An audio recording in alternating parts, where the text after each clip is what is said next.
আবারও আনএডেড মাদ্রাসা শিক্ষকদের বিক্ষোভে উত্তাল কলকাতা রাজপথ।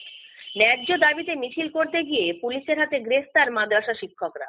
রাজ্যের 235টি আনএডেড মাদ্রাসা শিক্ষকদের নির্দিষ্ট কয়েকটা দাবিকে সামনে রেখে বৃহস্পতিবার ছিল নবান্ন অভিযান। শিয়ালদহ থেকে কয়েক হাজার শিক্ষক শিক্ষিকা মিছিল করে নবান্ন অভিমুখে যেতে শুরু করেন। মিছিল নিউ মার্কেট থানার সামনে আসলেই ব্যারিকেড করে আটকে দেয় পুলিশ। কিন্তু নবান্নে কোনো প্রতিনিধি যেতে দেওয়া হচ্ছে না।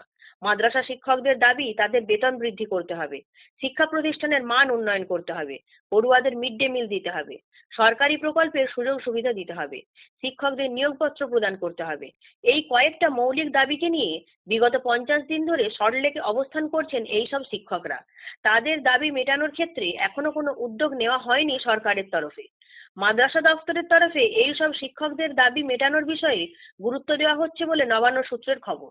খুব শীঘ্রই শিক্ষকদের সঙ্গে আলোচনায় বসবে নবান্ন, কিন্তু সেই আলোচনা এবং দাবি যতক্ষণ না মিটছে ততক্ষণ শিক্ষকদের আন্দোলন চলবে।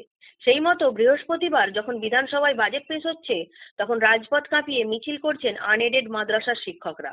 নিউ মার্কেট থানার কাছে পুলিশ মিছিল আটকে দিলে শুরু হয় পুলিশের সঙ্গে খণ্ডযুদ্ধ। ব্যারিকেড ভেঙে এগিয়ে যাওয়ার চেষ্টা করেন শিক্ষক শিক্ষিকারা। সেই সময় পুলিশ অ্যাকশন মুড নিয়ে ধরপাকড় শুরু করে। চ্যাংদোলা করে টেনে হিঁচড়ে শিক্ষকদের তোলা হয় প্রিজন ভ্যানে, নিয়ে যাওয়া হয় লালবাজার। 50 দিনে দুবার তাদের গ্রেফতার করতে হয়। আন্দোলনের সময় পুলিশের এত অত্যাচার নেমে আসছে শিক্ষকদের উপর। ভোটের আগে রাজ্য বাজেটে সংখ্যালঘু দফতরে সামান্য বরাদ্দ বেড়েছে, কিন্তু এইসব শিক্ষা প্রতিষ্ঠানগুলো বাঁচাতে সরকার কি পদক্ষেপ নেবে তার কোনো রূপরেখা নেই। আর কতদিন খোলা আকাশের নিচে পড়ে থাকতে হবে তাদের? কতদিন আন্দোলন করতে নেমে পুলিশের হাতে গ্রেফতার হতে হবে তাদের? এইসব শিক্ষা প্রতিষ্ঠানগুলো তো রাজ্য সরকারের মদতেই তৈরি হয়েছে, অনুমোদন দেওয়ার প্রতিশ্রুতি ছিল বলেই গজিয়ে উঠেছে। তাহলে অনুমোদন দিয়ে এখন বঞ্চনা করা হচ্ছে কেন? এই প্রশ্ন এখন জোরালো হচ্ছে।